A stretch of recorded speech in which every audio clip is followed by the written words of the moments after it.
आपकी आवाज में आज बात एमपी उपचुनाव और सियासी घमासान की। चुनाव आयोग ने बिहार विधानसभा चुनावों के लिए तारीखों का ऐलान कर दिया है और अब 29 सितंबर को एमपी में उपचुनाव की तारीखों का आयोग ऐलान कर देगा। आचार संहिता लगने से पहले सियासत जमकर प्रचार में जुटी हुई है। सत्ता के लिए जंग की तैयारियां पूरी हो चुकी हैं। मुद्दों पर घमासान जारी और आज हम इन्हीं मुद्दों पर बहस करेंगे जिन पर सरकार और विपक्ष जनता से वोट मांग रहे हैं। कई सवाल होंगे जिनके जवाब जानने की कोशिश करेंगे। एक खास पैनल भी हमारे साथ जुड़ेगा, मगर आइए सबसे पहले देखते हैं एक रिपोर्ट।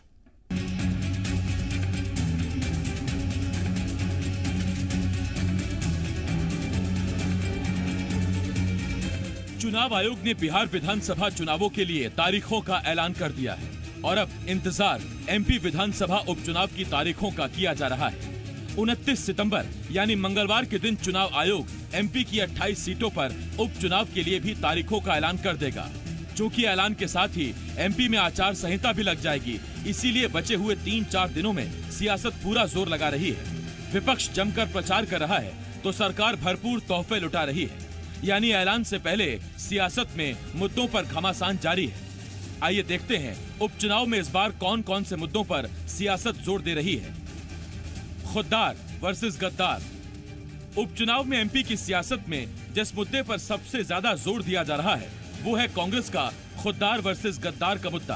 कांग्रेस लगातार जनता को बताने की कोशिश कर रही है कि बीजेपी ने उसके विधायकों को खरीदकर चुनी हुई कमलनाथ सरकार गिरा दी और अब लोकतंत्र के गद्दारों को फिर से टिकट देकर लोकतंत्र की हत्या की जा रही है। जबकि सरकार का कहना है कि सिंधिया और उनके समर्थक विधायकों ने जनता के हित के लिए वादा खिलाफ सरकार का साथ छोड़ दिया। कर्ज माफी। हाल ही में विधानसभा में पूछे गए कांग्रेस विधायक जयवर्धन सिंह के सवाल के जवाब में कृषि मंत्री कमल पटेल ने लिखित में जवाब दिया कि पिछली सरकार ने 26 लाख से ज्यादा किसानों का 11,500 करोड़ से ज्यादा का कर्ज माफ किया। बस इसी के बाद से कांग्रेस शिवराज सरकार पर हमलावर हो गई और सरकार कांग्रेस को घेरने लगी। किसानों की खुदकुशी। हाल ही में हरदा यानी कि कृषि मंत्री कमल पटेल की सीट पर एक के बाद एक किसानों की खुदकुशी और खुदकुशी की कोशिश के मामलों को भी कांग्रेस जोर शोर से मुद्दा बना रही है। प्रदेश भर में किसानों की खुदकुशी को आधार बनाकर कांग्रेस शिवराज सरकार पर हमलावर है तो सरकार सफाई दे रही है। चने का भुगतान। हरदा की चौकड़ी समिति में चने की खरीदी में गड़बड़ी और फर्जी बिलों के मामले और फिर 3 किसानों के जहर पीने की घटना के बाद से कांग्रेस सरकार पर हमलावर है। 30 से ज्यादा किसानों को अभी तक भुगतान नहीं हुआ, जिसके बाद से कृषि मंत्री और सरकार सफाई दे रही है। फसल का बीमा। एमपी में पहले सूखा और फिर अतिवृष्टि की वजह से किसानों की फसल तबाह हो गई, मगर फसल के नुकसान की एवज में जो राशि किसानों के खाते में आई उसने भी सरकार को सवालों में ला खड़ा किया। इसके अलावा बैतूल और कई जगहों के गांव के किसानों को योजना में शामिल ही नहीं किया, तो साथ ही बीमा राशि के भुगतान में लगातार हुई देरी पर भी किसान नाराज है। कृषि बिल। मोदी सरकार किसानों की बेहतरी के नाम पर जो कृषि बिल लेकर आई उस पर भी सियासी घमासान जारी है। सरकार जहां इस बिल को किसानों के लिए फायदेमंद बता रही है, तो वहीं कांग्रेस ने किसानों के साथ मिलकर बिल का विरोध करने का ऐलान कर दिया है। बिल के विरोध में कांग्रेस कई चरणों में आंदोलन करने जा रही है। पौधरोपण घोटाला। 4 साल पहले शुरू की गई नमामि देवी नर्मदे यात्रा के दौरान पौधरोपण में सामने आए घोटाले के बाद से सरकार बैकफुट पर है और कांग्रेस अधिकारियों से लेकर सरकार पर हमलावर है। आलम यह है कि दोषी अधिकारियों को बचाने के आरोपों पर जब सवाल पूछे जा रहे हैं तो सीएम से लेकर जिम्मेदार अधिकारी तक चुप्पी साधे हुए हैं। तो कुल मिलाकर उपचुनाव से पहले सियासत इन्हीं मुद्दों पर फोकस कर रही है। सरकार अपनी योजनाओं के लिए जनता से वोट मांग रही है, तो वहीं विपक्ष इन्हीं योजनाओं में गड़बड़ी और घोटालों का आरोप लगाकर सरकार को हटाने की मांग जनता से कर रही है। मुद्दों पर घमासान जारी है और इंतजार अब सिर्फ तारीखों का किया जा रहा है। ब्यूरो रिपोर्ट, जी मीडिया।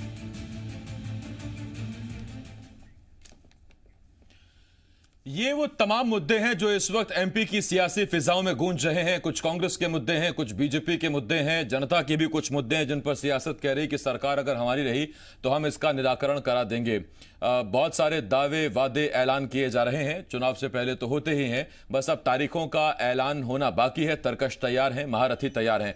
3 खास मेहमान हमारे साथ जुड़ रहे हैं। हमारे साथ पूर्व मंत्री कांग्रेस के सीनियर विधायक पीसी शर्मा जी, इसके साथ साथ बीजेपी की तरफ से हमारे साथ डॉक्टर हितेश वाजपेयी जी और वरिष्ठ पत्रकार मनीष दीक्षित जी हमें आज ज्वाइन कर रहे हैं। मैं आप तीनों का बहुत बहुत स्वागत करता हूं। सबसे पहला सवाल मनीष जी, आज मैं आपसे शुरू करना चाहता हूं, उसके बाद फिर मैं सियासी प्रतिक्रियाएं लूंगा। मनीष जी, करीब करीब तमाम मुद्दे हमने कवर किए जिस पर हमने बताया कि इन्हीं मुद्दों पर जंग लड़ी जा रही है, इन्हीं मुद्दों पर चुनाव में जनता के बीच जाएगा। लेकिन इसके अलावा बहुत से ऐसे मुद्दे हैं जो अगर मैं इस पैकेज में डालता तो फिर चीजें चली जाती बहुत दूर तक। जैसे कि मेरे लिए एक ही मुद्दा काफी है बीजेपी को वोट देने के लिए, और वो है कि अयोध्या में भव्य राम मंदिर बन रहा है, नंद कुमार सिंह चौहान का यह बयान।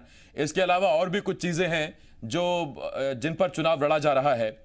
उपचुनाव की जंग में कौन से वो 2 या 3 मुद्दे सबसे बड़े हैं जिस पर आपको लगता है कि जनता का सीधा सरोकार है और जनता उन्हीं पर वोट देगी, बाकी आप मुद्दे कितने भी गिनाते रहिए? आसिफ जी, मुझे लगता है कि 2 मुद्दों में समेटना इस उपचुनाव को, पर वैसे भी ये उपचुनाव नहीं है, अब ये चुनाव है। देश में पहली बार किसी भी राज्य में 28 विधानसभा में उपचुनाव हो रहे हैं। कर्नाटक में भी हमसे कम हुए थे, मगर फिर भी अगर इनको मिनिमाइज किया जाए तो एक जो सबसे बड़ा मुद्दा वो मुझे समझ में आता है, एक तो किसान सबसे बड़ा मुद्दा है, क्योंकि किसानों को लेकर दोनों दल अपने अपने दावे कर रहे हैं।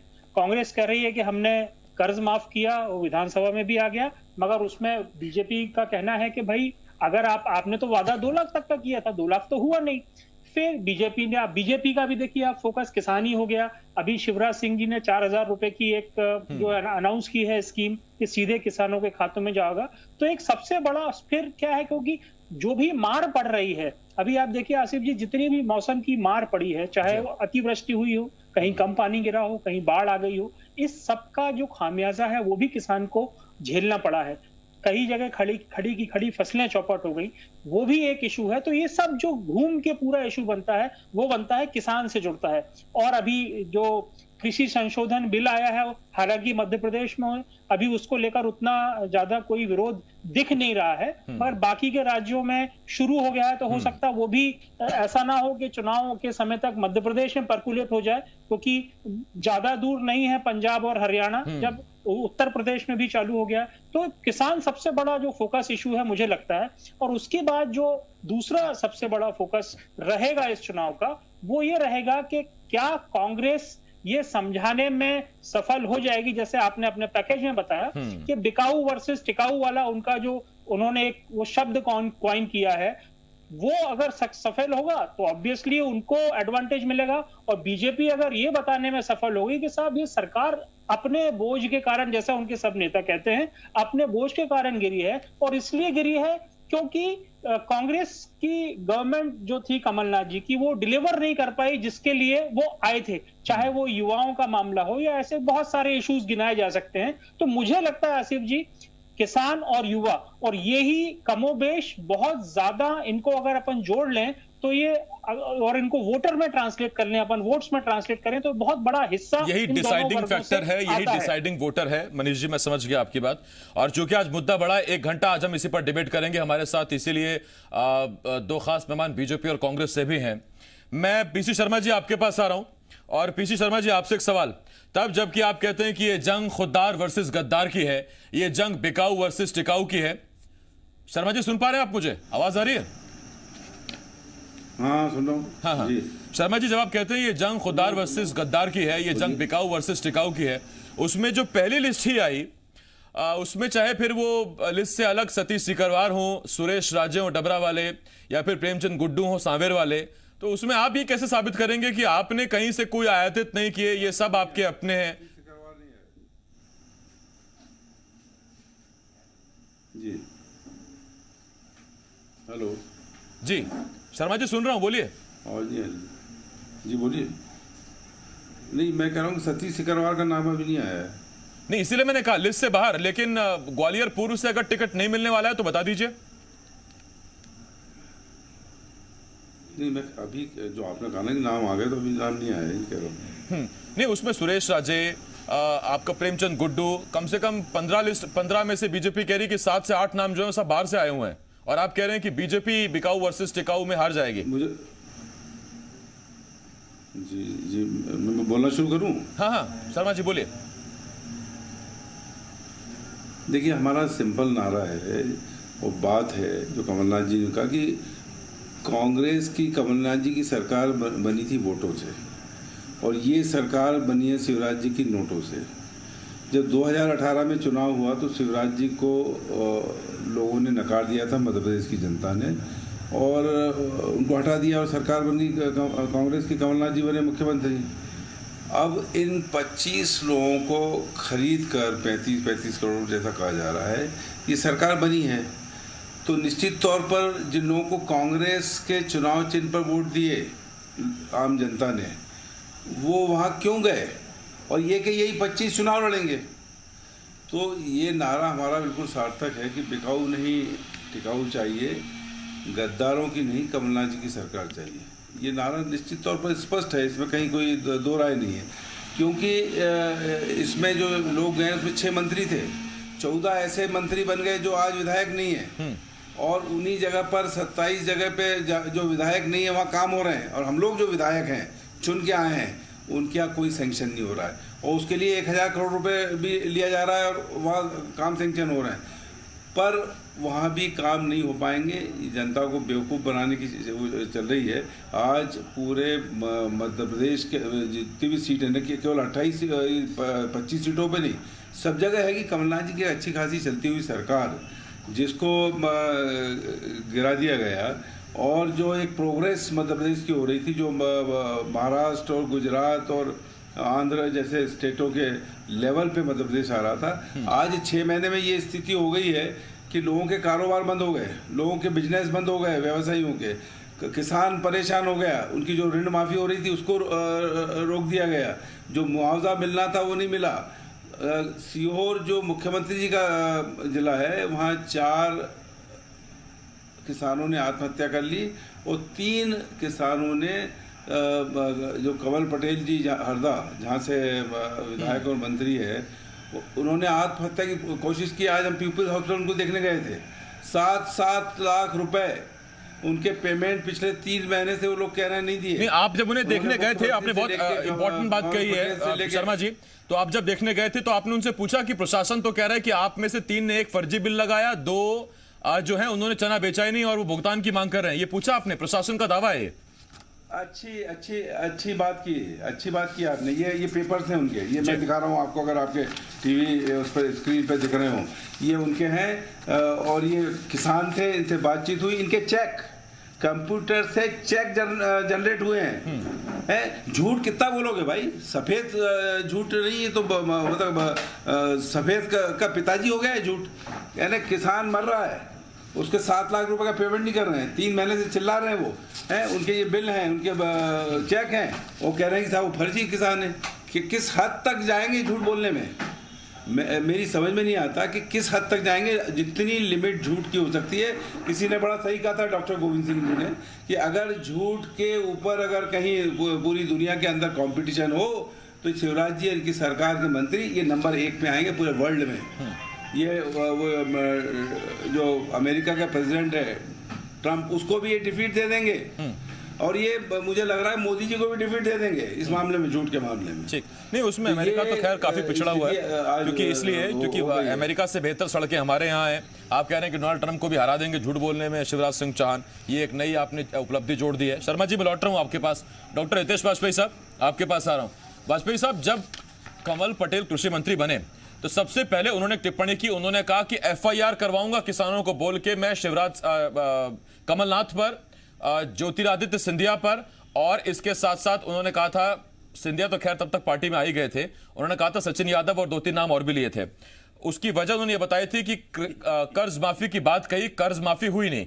फिर जब जयवर्धन सिंह सवाल लगाते हैं तो उसके लिखित जवाब में आप ही की सरकार मानती है, यही कमल पटेल मानते हैं कि 26.5 लाख किसानों का 11,500 करोड़ से ज्यादा का कर्जा माफ कर दिया।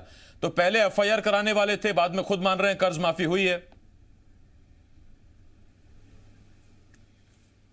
देखिए आसिफ जी, मैं आपके डिस्कशन में कई बार ये आपके तर्कों और तथ्यों के साथ ये साबित कर चुका हूँ कि कर्ज माफ़ी नहीं हुई है, और आप भी इसके गवाह हैं चूँकि आप ही ने उसको इंट्रोगेट किया था। दूसरा जो सवाल का जवाब है आप उसको पढ़िए और कृपया करके फुल स्क्रीन चलाइए। जवाब की कॉपी आपके पास होगी, उसमें लिखा है सैंक्शन अमाउंट।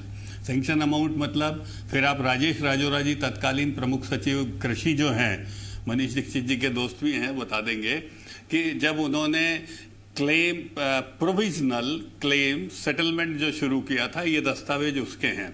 फिर मैं कह रहा हूँ प्रोविजनल क्लेम सेटलमेंट के दस्तावेज हैं जो जिलों से दावे आते हैं, लेकिन साहब लोन दिया है बैंकों ने, तो एक भी दस्तावेज कोई बैंक का दे पाया है कि आउटस्टैंडिंग लोन 0 हुआ है, या आउटस्टैंडिंग लोन जो था 50,000 था वो अब 25,000 बचा है, 25 सरकार ने दे दिए आउटस्टैंडिंग लोन।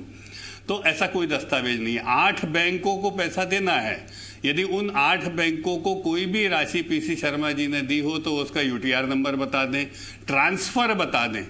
देखिए ट्रेजरी की टर्म्स बहुत क्लियर होती हैं आसिफ जी, और आप तो you are one of the very senior person, आप बहुत अच्छे से इन सब टर्मिनोलॉजी को समझते हैं। टेक्निकल विषय है जिसमें इन्होंने किसानों को उलझा के अब लोटपोट की तरह बातें कर रहे हैं। एनीवे, ये सब छोड़ दें अपन 2 मिनट के लिए, बहुत लंबी चर्चाएं अपन कर्ज माफी पे कर चुके हैं और आज भी मेरा स्टैंड बहुत क्लियर है। 5,000 करोड़ का प्रावधान किया, एक अंतिम बात बता दूं, उसमें से 21% का यूटिलाइजेशन है। ये फ्लोर ऑफ द हाउस में कहा, यानी कि मात्र 1400 करोड़ इन्होंने इंटरेस्ट पेमेंट दिया है, जिसपे कुछ अकाउंट इन्होंने एनपीए उठवाया है। ठीक है, तो एनपीए उठवा के उनको चालू खाता करवाया था।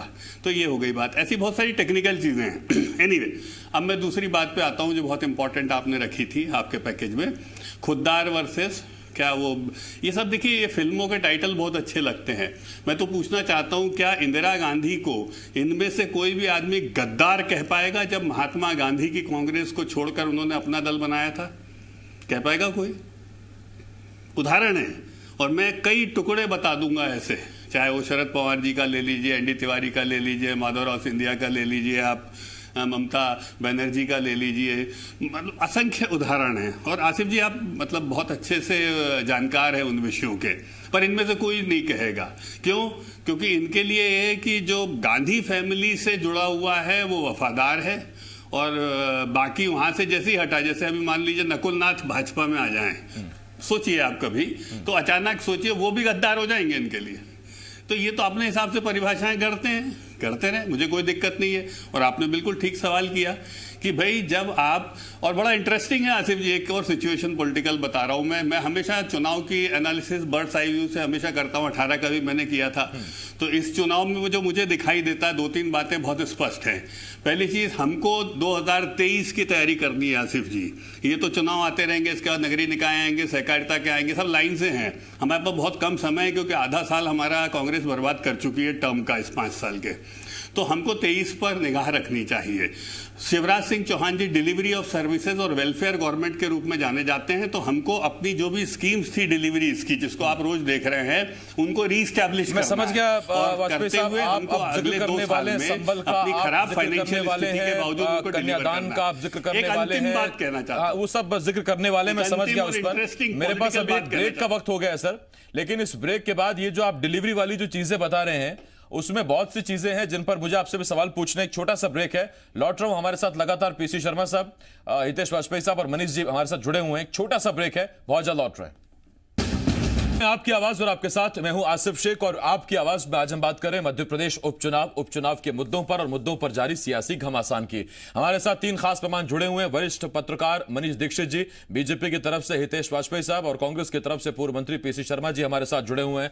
मैं आता हूं वाजपेयी साहब, आपके पास आता हूं। अभी उससे पहले मध्य प्रदेश में विधानसभा उपचुनाव की बिसात पर किसान कर्ज माफी को लेकर घमासान छिड़ा है। कर्ज माफी को लेकर कांग्रेस और बीजेपी के बीच जुबानी जंग दिन ब दिन तेज हो रही है। अब कृषि मंत्री कंवल पटेल ने एक बार फिर राहुल गांधी और कमलनाथ पर केस दर्ज कराने की चेतावनी दी है। सुनिए जरा।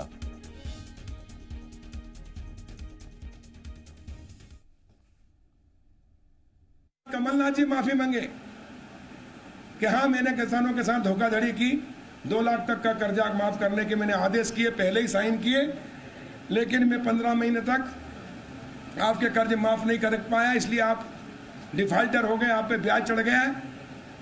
मैं माफी मांग रहा हूं, मैंने धोखा दिया है, माफी मांगे, वरना मैं कृषि मंत्री के नाते किसानों से राहुल गांधी और कमलनाथ जी के खिलाफ FIR करवाऊंगा। मैं राहुल गांधी जी से और कमलनाथ जी से मध्य प्रदेश के कृषि मंत्री होने के नाते मध्य प्रदेश के किसानों की ओर से ये मांग करता हूं कि सबसे पहले राहुल गांधी माफी मांगे, हाथ जोड़ के सभी किसानों से, कि मैंने कहा था कि 10 दिन में कर्जा माफ कर दो, नहीं तो मुख्यमंत्री नहीं बदल पाऊंगा, लेकिन मैंने 15 महीने मुख्यमंत्री नहीं बदला, इसलिए मैंने किसानों के साथ छल किया। एक बार फिर कमल पटेल कह रहे हैं कि कमलनाथ और राहुल गांधी माफी मांगे वरना फिर किसानों से FIR दर्ज करवाऊंगा। हालांकि हरदा वाले मुद्दे में जब 3 किसानों ने जहर पिया था, उन्होंने कहा था कि कुछ लोग नौटंकी कर रहे हैं, मैं उन पर भी FIR दर्ज करवाऊंगा, ये भी कमल पटेल ने कहा। मैं PC शर्मा साहब आपके पास आ रहा हूं। शर्मा साहब, आपको सरकार बनाने के लिए शुभकामनाएं। उपचुनाव से पहले आप जीते हैं, सरकार बनाएं, अच्छी बात है, लेकिन उसके बाद क्या? क्योंकि जब आप विपक्ष में थे 18 से पहले, तो आपने कहा था कि सिंगस्त में जबरदस्त घोटाला हुआ, मंदसौर में किसानों की छाती पे गोली पड़ी, एक एक अधिकारी को, दोषी अधिकारी को सामने ले आएंगे, भांडा फोड़ देंगे। सर, जब सिंगस्त की बारी आई आपने कहा कुछ नहीं हुआ, जब मंदसौर की बारी आई तो आपने कहा कि जी वहां तो कोई अधिकारी दोषी है ही नहीं। तो फिर अब आप लगाते रहिए आरोप कि बिके हैं ये। अब ना तो आपने अभी तक चेक नंबर बताया, ना कोई NEFT RTGS कुछ नहीं बताया, आप डिटेल नहीं बताई आपने कभी, तो उसमें फिर जनता पर कैसे भरोसा करे आपके दावे पे? नहीं, पहले तो ये सुन लीजिए जो डॉक्टर वाजपेयी जी ने कहा है, मुझे लगता है इनकी डॉक्टरी शायद झूठ बोलने में ही है, कि इनको सिखाया जाता है कि झूठ कैसे बोलना है और एक झूठ को 100 बार कैसे बोले। अब कर्ज माफ़ी का ये पूरे आंकड़े ये एक ज़िले का, ये पूरे 51 ज़िले का, कि किस तरह से माफ़ हुआ, किस तरह से 11 लाख वो उसके गए। जब उसमें विधानसभा में दिया जाता है कि इस तरह इतने करोड़ का वो हुआ, तो ये इसमें पूरा आंकड़ा आता है, एक एक चीज़ आती है, वो सब आई हुई है। और उसमें पता नहीं कब ट्रेनिंग हो जाती है कि भैया आपको तो अपने को बोलना कि 5,000 करोड़ का। PC शर्मा साहब, ये जनता के लिए जानना बहुत जरूरी है। मैं आज आपसे, आप एक जिम्मेदार मंत्री रहे हैं, मैं आपसे आज एक चीज पूछना चाहता हूं शर्मा जी, आप ही से। बार बार वाजपेयी साहब का एक ही सवाल है कि क्या ये 11,500 करोड़ आपने बैंकों में जमा करवा दिए जिससे NOC मिल सके, या सिर्फ किसानों को सर्टिफिकेट पकड़ा गया? अकाउंट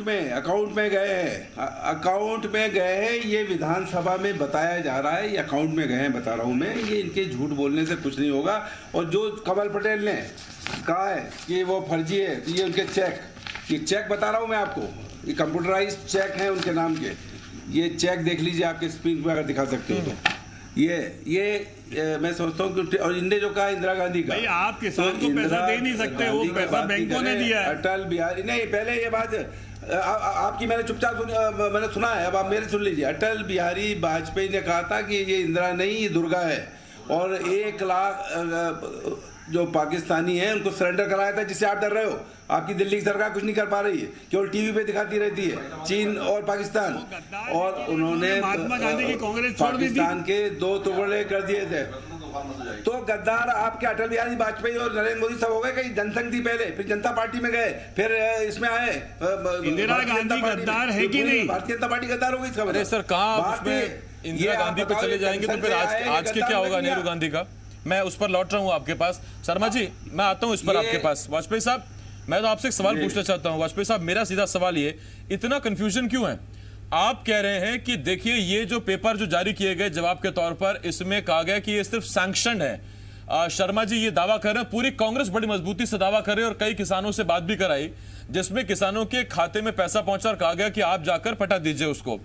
उसमें आपके ही शर्मा जी एक मिनट, शर्मा जी एक मिनट, FIR कराए। हाँ शर्मा जी एक मिनट वाजपेयी साहब, उसमें भूपेंद्र सिंह हो चाहे विश्वास सारंग हो, वो कहते हैं कि अधिकारियों ने गड़बड़ की, अधिकारियों पर कार्रवाई करवाएंगे। तो इतना कंफ्यूजन क्यों है? नहीं देखिए आसिफ जी, बहुत क्लियर बात है। उस डॉक्यूमेंट में आपको कहीं भी ये नहीं दिखेगा, मैंने आपको बहुत क्लियरली टेक्निकली बता दिया, दीक्षित जी भी बहुत अच्छे से समझते हैं। बाकी अब देखो 2 साल से अपन लोग ये कौआ आया कान ले गया कि नहीं ले गया इसी पे चर्चा कर रहे हैं, तो मेरे को बहुत डिटेल में नहीं जाना। आप एक दिन रखेंगे फिर मैं आ जाऊंगा। दूसरी बात मैं आपको बता दूं भाई, वो पैसा बैंकों को जाना है। सरकार आधा ब्याज का पैसा देती है, राज्य सरकार आधा ब्याज का पैसा देती है, केंद्र सरकार, और फिर जो बैंक है वो थर्ड पार्टी के रूप में फाइनेंस करता है इस लोन को। तो दीक्षित जी तो आधे बैंकर हैं, क्योंकि भाभी जी खुद बैंकर हैं, तो बहुत अच्छे से इस बात को समझते हैं। तो यदि लोन फ्री करना है, आपको आउटस्टैंडिंग लोन जीरो करना है, तो बैंक का आउटस्टैंडिंग लोन जीरो करना पड़ेगा ना साहब, उनको पैसा देना पड़ेगा। तो वो बता दो, और 8 ही बैंक है, वो थोड़ा ना कोई 8 करोड़ है। 8 बैंक है, 8 बैंकों का दिखा दीजिए, इतनी तारीख को देखिए, इतनी राशि चली गई है उसमें कौन सी ऐसी बहुत बड़ी बात है, रॉकेट साइंस है। नंबर 1। नंबर 2, जो मैं आपसे बात रह गई थी आसिफ जी, बड़ी पॉलिटिकल सी बात है, ये सब तो चलता रहेगा, क्योंकि सबको सच पता है, बैंकों का अकाउंट किसानों को भी पता है क्या नहीं है। जो इम्पोर्टेंट बात है वो ये है कि देखिए, इस चुनाव में जो मैं आपको बातें कह रहा था कि हमको 3 साल सरकार चलानी है, निश्चित है, लेकिन हमको 23 की तैयारी भी करनी है, इसलिए हम इस चुनाव को बहुत गंभीरता से ले रहे हैं। और इसीलिए आप देख रहे हैं मुख्यमंत्री जी सभी व्यवस्थाओं को यथावत कर रहे हैं। महत्वपूर्ण है आसिफ जी, शर्मा जी 1 मिनट, वाजपेयी साहब आप भी 1 मिनट रुक जाइए। आपको मैं वाजपेयी साहब 1 मिनट, आसिफ जी 1 मिनट, वाजपेयी साहब फिर सरकार बनेगी। 1 मिनट, वाजपेयी साहब आप भी रुकिए, शर्मा जी आप भी रुकिए। सर मैं तो कह रहा हूँ दोनों बना लीजिए मिलकर सरकार। 1 मिनट रुकिए सर, 1 मिनट रुकिए। शर्मा जी 1 मिनट, वाजपेयी साहब 1 मिनट। मनीष सर मैं आपके पास आ रहा हूं। मेरे को 10 सेकंड दे दीजिए, मैं आपको दोबारा आऊंगा, 1 मिनट दूंगा पूरा, 10 सेकंड नहीं, आप जितना मांगा उससे ज्यादा 10 सेकंड मैं दूंगा आपको, लेकिन अभी नहीं, मेरे को केवल 10, मेरा वाक्य शुरू से अधूरा है वो। नहीं वाजपेयी साहब, मेरे यहाँ मेमोरी में मेरी जीबी टीबी बहुत अच्छी है सर, मैं लौट रहा हूँ उस पर आपके पास। मनीष दीक्षित जी आपके पास आ रहा हूँ।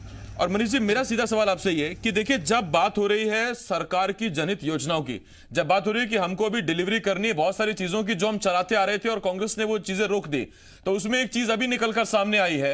2016 में जो पौधरोपण हुआ नमामि नर्मदे देवी यात्रा में, परिक्रमा में, आप जो भी उसे कहिए, शर्मा जी कहते हैं कि परिक्रमा है, यात्रा तो बीजेपी वाले कहते हैं, उसमें आज खबर यह है कि उसमें अधिकारी पर जांच रिपोर्ट में जो नाम निकलकर सामने आया कार्रवाई के नाम पर, उसका उठा के सिर्फ तबादले की तैयारी, बाकी कुछ नहीं हो रहा। मुख्यमंत्री से लेकर मनोज मेश्राम जिसने रिपोर्ट तैयार की, जी मध्य प्रदेश छत्तीसगढ़ ने दोनों से सवाल पूछने की कोशिश की, मुख्यमंत्री ने जवाब नहीं दिया और मनोज मेश्राम केबिन छोड़ के चले गए। देखिए, सरकार किसी की भी हो आसिफ जी, अधिकारियों पर एक्शन लेने से पता नहीं क्यों डरते हैं, चाहे वो कांग्रेस की सरकार हो चाहे वो भाजपा की सरकार हो। आप देखिए, अभी इतना सेंसिटिव मामला जिसपे डॉक्टर साहब बड़ा ज्ञान दे रहे थे, जो लोन रिस्ट्रक्चरिंग की बात है कि वो इतना आउटस्टैंडिंग है, इतना ये है, भाई विधानसभा में जानकारी दी गई, जैसा भाजपा वाले कह रहे हैं कि भाई वो गलत है तो भाई अभी तक किसी का एक्शन तो नहीं लिया, क्योंकि ये जानकारी एक जगह से नहीं आ रही है। ये जानकारी बिल्कुल डाउन द ग्राउंड जिसको बोलते हैं, जिलों से जानकारी पर्कुलेट हुई और इतनी लेयर्स हैं इस जानकारी में स्क्रूटनी के लिए, तो ये चूक हुई तो ये किससे हुई और उनपे टांगा तो नहीं जा रहा उनको। और जो राजेश राजौरा हमारे मित्र हैं, वो हमारे मित्र तो हैं बट वो भाजपा कार्यालय में जाके प्रेजेंटेशन भी देते हैं, ये मैं डॉक्टर साहब को बता दूं, तो वो कितने भाजपाई हैं वो आपको मालूम है। अब बात करते हैं अधिकारियों की, तो अधिकारियों पे जैसा आसिफ मैंने बोला कि कभी भी कोई कार्यवाही जनरली नहीं होती है, क्योंकि अधिकारियों जैसा हम आप सबको मालूम है कि जो गवर्नमेंट है वो बेसिकली ब्यूरोक्रेसी ही चलाती है, सरकार किसी की हो। ये जरूर होता है कि कभी जो उनको चलाने वाला कोई तगड़ा आदमी आ जाए तो वो बहुत अच्छे से रन करता है और वो अपने हिसाब से चला पाता है, अदरवाइज कोई थोड़ा सा जिसको बोलते हैं थोड़ा ढीला शब्द तो थोड़ा गलत हो जाएगा, या जिसको थोड़ा सा ज्ञान नहीं है उसके बारे में, ब्यूरोक्रेसी के बारे में या उसको बारे में, तो ब्यूरोक्रेसी चलाने लगती है सरकार को। तो ये कई बार देखा है हमने कि ब्यूरोक्रेसी सरकार को चला रही है। और ये मैं नहीं कह रहा आसिफ जी, लगातार जब ये बैठकें होती हैं, चाहे कांग्रेस की सरकार हो या भाजपा की सरकार हो, हमेशा ये बात आती है कि साहब ब्यूरोक्रेसी हमारी सुनती नहीं है, ब्यूरोक्रेसी सुनती नहीं है। जब शिवराज जी की 15 साल की सरकार थी तब भी ये मामला बार बार आया। अभी जब कमलनाथ जी की 15 महीने की सरकार रही तो इन्होंने, जैसा आपने भी उसका रेफरेंस दिया, ये सच है कि इन्होंने जितने आरोप लगाए थे सत्ता में आने के पहले, उस पर कोई कार्रवाई नहीं करी, कोई एक्शन नहीं हुआ। लेकिन इसमें पौधरोपण वाले मामले में मनीष जी, मैं आगे बढ़ूं उससे पहले, मनीष जी, पौधरोपण वाले मामले में जब सीएम शिवराज सिंह से पूरे मामले पर हमने सवाल जानना चाहा तो उनका किस तरह का रिएक्शन था, जरा ये एक बार हम अपने दर्शकों को दिखाते हैं।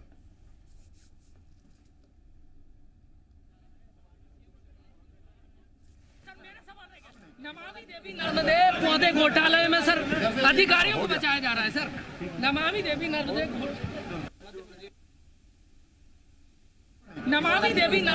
पौधे घोटाले में सर अधिकारियों को बचाया जा रहा है सर। नमामि देवी नर्मदे सर, मेरा सवाल है क्या? नमामि देवी नर्मदे पौधे घोटाले में सर अधिकारियों को बचाया जा रहा है सर। नमामि देवी नर्मदे सर, ये नमामि देवी नर्मदे पौधा घोटाला, अरे तुमको नमामि भैया रिपोर्ट में आ गई, अधिकारियों को बचाया जा रहा है सर।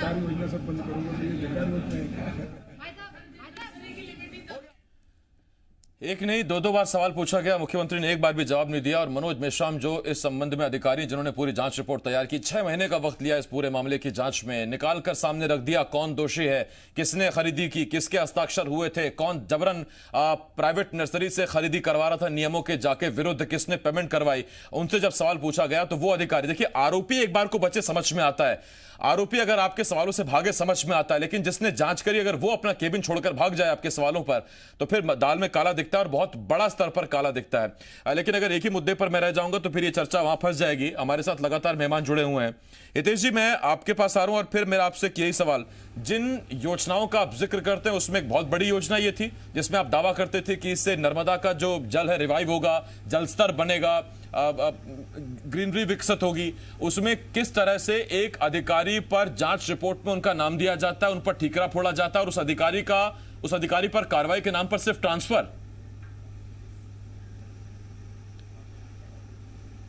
देखिए आसिफ जी, 2-3 बातें मैं कहना चाहूँगा। मेरी जो पहली बार से बात अधूरी रह रही है वो सुन के आप आगे जाना, क्योंकि हम तो आपके सवालों का शिवराज जी कहकर भेजते हैं कि सभी का जवाब देना है, हम आपसे कभी नहीं बचे आज तक, और वही कहते हैं इसीलिए हम आते हैं, ये भी आप जानते हैं बहुत अच्छे से। तो इसीलिए आप कोई संकोच मत करिएगा सवाल पूछने में। उनकी प्राथमिकताएं जो हैं, अभी चुनाव प्रचार है और उनके तरफ जितने सवाल उठते हैं उसका ठीक से जवाब देना, ये जी न्यूज़ पर आकर हमारे जैसे लोगों की जिम्मेदारी है, जिसका निर्वहन हम करेंगे। तो मैं आपको 2-3 बातें बता दूं कि जब ये निर्णय लिया गया, क्योंकि उसके बाद के कुछ जो कैंपेन्स रहे हैं उसमें मैं भी रहा हूं, तो जब इस प्रकार का निर्णय लिया जाता है तो स्वाभाविक है कि अचानक से ये जो पौधों की संख्या है ये बहुत ज़्यादा थी, और जब बहुत ज़्यादा थी तो उसका प्रोक्योरमेंट सिस्टम, जो रूटीन प्रोक्योरमेंट सिस्टम जो लाखों में होता है, वो अचानक यदि 6 करोड़ हो जाएगा तो हम समझते हैं कि उसमें कई बार शिथिलताएं भी करनी होती हैं।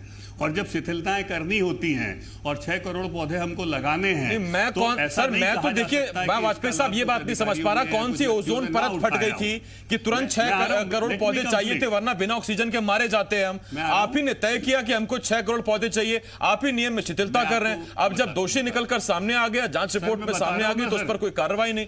वाजपेयी साहब किसने प्रेशर दिया था आप पर? अब वही तो दिक्कत है सर, आप सवाल पूछते फिर सुनते नहीं है। सवाल पूरा तो हो जाने दीजिए, फिर आप सुनकर सवाल का जवाब दीजिए तो मजा आएगा ना। वाजपेयी साहब मिल रहा है तो आप जवाब नहीं देने दे रहे। सर बिना सुने कहाँ दे रहा हूँ मैं, तो आपको सारा पैकेज देखा, सब सुना और उसके बाद मुस्कुरा के बैठ के जवाब दे रहा हूँ सर। बताइए ना, तो थोड़ी सी स्पेस तो दीजिए सर। अदालत स्पेस है, बोलिए ना सर, आप बोलिए। तो मेरा ये निवेदन है आपसे सर, आप नाराज मत हो रहा, क्योंकि आप नाराज हो जाओगे तो हम लोग कहाँ जाएंगे साहब। आप 24 घंटे जितना आप मुस्कुराते हैं वाजपेयी साहब, उससे डबल मुस्कुराकर मैं आपसे सवाल पूछता हूँ, मेरा अंदाज जानते हैं आप। I know. तो मैं ये कहना चाहता हूं कि मैं ये नहीं कह सकता हूं कि इसका प्रशासनिक स्तर पर किसी ने लाभ ना उठाया होगा, नैतिक रूप से उठाया होगा। और यही कारण है कि आपने देखा होगा कि प्रशासनिक अधिकारी ने ही इसकी रिपोर्ट बनाई है, आप खुद ही बता रहे हैं, और वो रिपोर्ट प्रशासन में प्रचलन में है। तो लेट इट बी कंक्लूडेड। किसी ने ये नहीं कहा कि उसको कहीं पर दबाया जाएगा या छुपाया जाएगा। और मैं आपसे वादा कर रहा हूं कि ऐसा नहीं होता साहब। प्रशासनिक भ्रष्टाचार को अच्छा आप बताइए आसिफ जी, हम अपने नाम पे बिल क्यों फड़वाएंगे, आप खुद बताइए।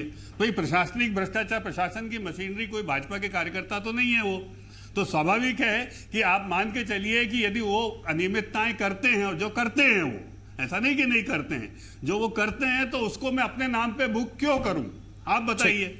पर let the inquiry be concluded और हम उसको जरूर और कठोर कार्रवाई करेंगे। मैं वाजपेयी साहब लौटता हूं इस पर आपके पास। एक बात जो मैं आपसे, आपने कहा था 10 सेकंड, मैंने 1 मिनट दिया आपको। नहीं, फिर आप लौटने की बात करने लगते हो। मेरा सर ओपनिंग रिमार्क का हिस्सा है। आप लेट चलते हैं ना, आप इस सवाल के जवाब में पिछले सवाल का जवाब देते हैं, फिर आप थोड़ा, मैं आ रहा हूं इस पर आपके पास। मनीष सर, मैं आपसे जानता हूं, जो प्रशासनिक प्रक्रिया की बात वाजपेयी साहब कर रहे हैं या जिस प्रक्रिया का जिक्र वाजपेयी साहब कर रहे हैं, क्या प्रक्रिया ये नहीं है या ये ज्यादा पारंपरिक नहीं है या ये चली नई प्रक्रिया आ रही कि अगर किसी अधिकारी पर किसी तरह के आरोप लगे तो जांच को प्रभावित ना कर पाए, आप उसे सर्विस में मत रहने दीजिए, सस्पेंशन हो जाता है, वो भी तब जबकि जांच रिपोर्ट में तय हो गया नाम। अब आपने उठाकर ट्रांसफर कर दिया पद पर रहते हुए, क्या जांच प्रक्रिया को प्रभावित नहीं किया जाएगा?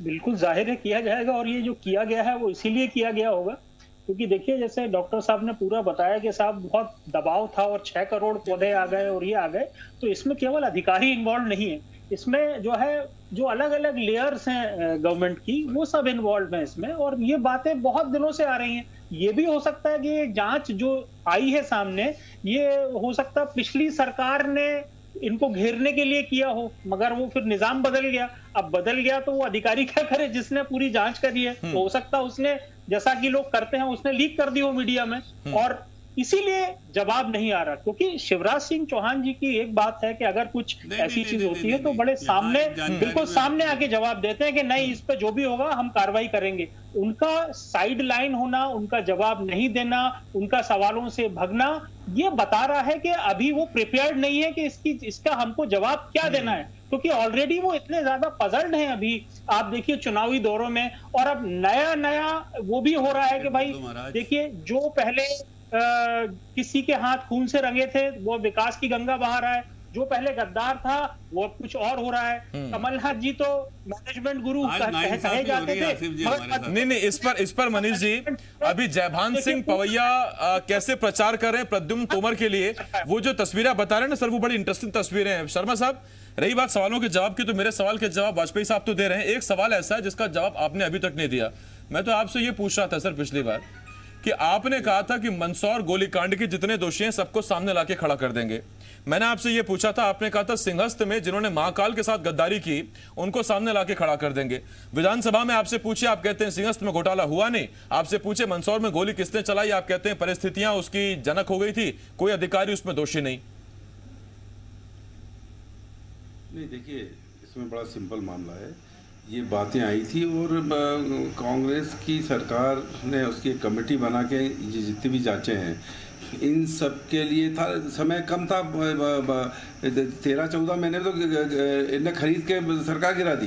पर ये आगे जब ये मामला आया तो उस पर जांच हुई, उसके ये जांच चल रही थी। साहब सुन तो लीजिए, अरे आप सुन लो, आपने तो नर्मदा जी को धोखा दे दिया, आपने नर्मदा जी को धोखा दे दिया, बोल दिया कि यात्रा कर रहे हैं, यात्रा कुछ होती नहीं है।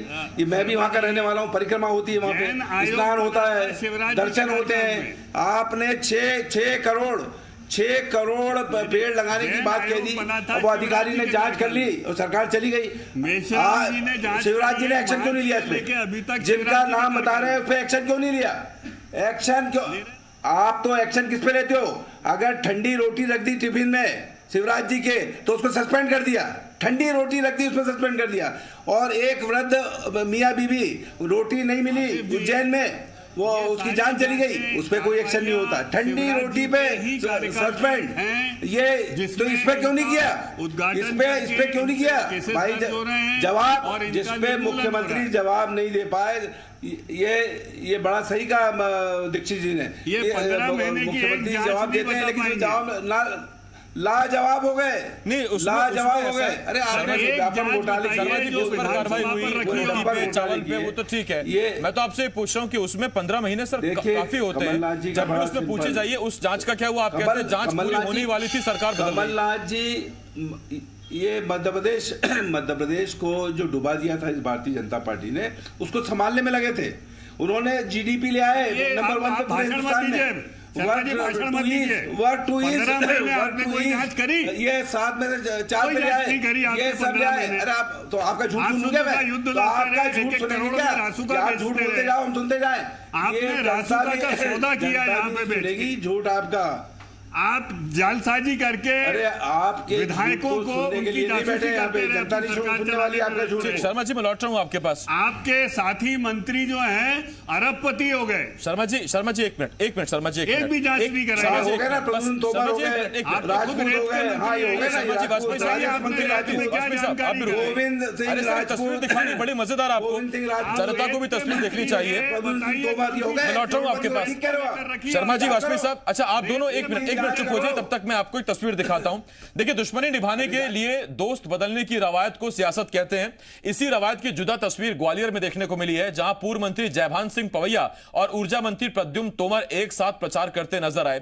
ये देखिए तस्वीरें, आप देखिए, कभी आपने सोचा था ऐसी तस्वीरें भी सामने आएंगी? ये जयभान सिंह पवैया पीले मास्क में, और ये साथ में आप देखिए प्रद्युम्न सिंह तोमर। एक ही सीट, ग्वालियर शहरी सीट, और इस शहरी सीट पर इन्हीं जयभान सिंह पवैया को हराकर प्रद्युम्न सिंह तोमर विधायक बने थे, बाद में मंत्री बने। और आज स्थिति यह है कि अब पवैया और तोमर एक साथ एक जगह प्रचार करते नजर आ रहे हैं। और देखिए सिंधिया के कितने करीबी हैं तोमर, ये किसी से छिपा नहीं, और उससे भी कितने करीबी हैं पवैया सिंधिया के, ये भी किसी से छिपा नहीं। तो अगर दो लोग इस तरह से प्रचार करते हैं तो इसका स्वागत होना चाहिए।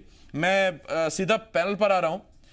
शर्मा जी, तस्वीर देखकर आपसे एक सवाल पूछने का बड़ा मन कर रहा है सर। आपसे सवाल ये पूछने का मन कर रहा है, जब सिंधिया गए थे तो आप ये कहते थे कि अभी तो आप देखिएगा जितने पुराने घाघ हैं ये सब काट डालेंगे इनको, ये किसी से किसी की नहीं पटेगी, सब रार हो जाएगी, बर्तन फूट जाएंगे आपस में। ये तो तस्वीर गजबी है शर्मा साहब। ये जो दिख रहा है ये केवल दिख रहा है, फोटो में दिख रहा है। ये हम लोग राजनीतिक लोग हैं, हम समझते हैं कि जब इस तरह के चुनाव होते हैं तो फोटो खिंचवाने के लिए भाई हम भी साथ थे, और बाकी क्या होता है वो अंदर होता है। ये 25 की 25 जगह, तो अब साथ दिखाने के लिए एक दूसरे का माथा चूम ले क्या शर्मा जी, और क्या चाहते हैं? ये केवल ये दिखाने वाला है। रानी लक्ष्मीबाई के लिए पवैया जी अभी भी बोल रहे हैं, और ये जो 25 गए ये बोल दे कोई, रानी लक्ष्मीबाई की जय बोल दे, ये रानी लक्ष्मीबाई की जय बोल दे। पवैया जी रानी लक्ष्मीबाई की जय बोलते हैं, और उनके वहाँ पे हर साल उत्सव मनाते हैं। इसलिए मुझे इनसे बुलवा लो, आपको मुझे बहुत अच्छी बात लगी, बुलवा दीजिए रानी लक्ष्मीबाई की। अमूमन सवालों के जवाब मैंने आपको कभी मुस्कुराते नहीं देखा, लेकिन आज आपने डिबेट के आखिर में मुस्कुरा भी दिया। शर्मा जी, आप हंस भी दिए, डिबेट सफल हो गई हमारी, बड़ा अच्छा लगा आपको हंसते देखते हुए। शर्मा जी, बहुत धन्यवाद आपका। इसके साथ साथ नहीं, एक बार शर्मा जी पे जूम कर दीजिए। अमूमन शर्मा जी को हंसते हुए कम दिखाया लोगों ने, थोड़ा सा एक बार दिखा दीजिए फुल फ्रेम शर्मा जी को, कि शर्मा जी भी चुनाव की चिंता में हंस रहे हैं। वाजपेयी साहब, आपका भी धन्यवाद। मनीष जी, आपका भी बहुत बहुत धन्यवाद। देखिए जब तक नतीजे, हाँ ये देखिए शर्मा जी स्क्रीन पे हैं, बहुत बढ़िया, धन्यवाद सर। तो उसमें देखिए ऐसा है, जब तक चुनाव अभी चल रहा है, प्रचार चल रहा है, तब तक तो मुस्कुराते रहिए। उसके बाद जब नतीजे आएंगे तो फिर कुछ दिन कहीं दिवाली रहेगी, कहीं थोड़ी सी तस्वीर काली रहेगी, वो अलग बात है। लेकिन जब तक प्रचार चल रहा है, मेहनत कीजिए, मुस्कुराते रहिए, और आप भी मुस्कुराइए। और सबसे बड़ी बात यह कि चुनाव की तारीखों का ऐलान जब होने ही वाला है, तो अभी से अपने मन में तय कर लीजिए कि वोट देना किसको है। बाकी होता क्या है और हो क्या रहा है और होने क्या वाला है, ये तो बताने के लिए हम आपके सामने हाजिर हैं। मध्य प्रदेश छत्तीसगढ़ का नंबर 1 न्यूज चैनल जी मध्य प्रदेश छत्तीसगढ़। छोटा सा ब्रेक, बहुत जल्द लौट रहे हैं।